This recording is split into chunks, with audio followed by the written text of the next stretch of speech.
Fera-t-il son apparition sur le visage de tous les Français? Il y a 3 semaines encore, les autorités sanitaires étaient catégoriques sur le port du masque.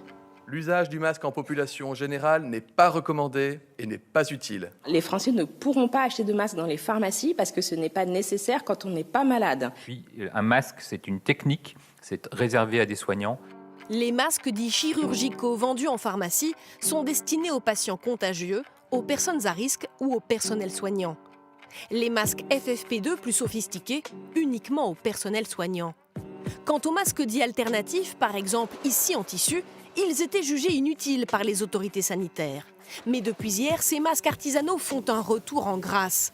L'Académie de médecine recommande désormais que le port d'un masque grand public, aussi dit alternatif, soit rendu obligatoire pour les sorties nécessaires en période de confinement.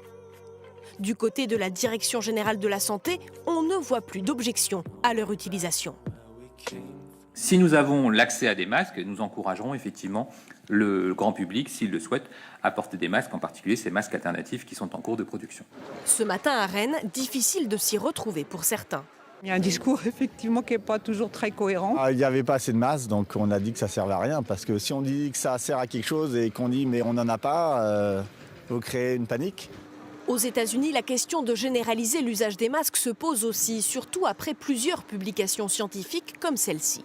Le virus pourrait se transmettre par la respiration ou la parole.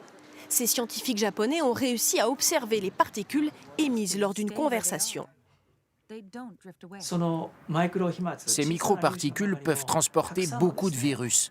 Nous les projetons lorsque nous parlons ou respirons fort. Les personnes autour de nous les inhalent et c'est comme ça que le virus se transmet. Ces études ne sont que des hypothèses de recherche sans preuve formelle. L'Organisation mondiale de la santé rappelle que les masques professionnels doivent bien être réservés aux soignants.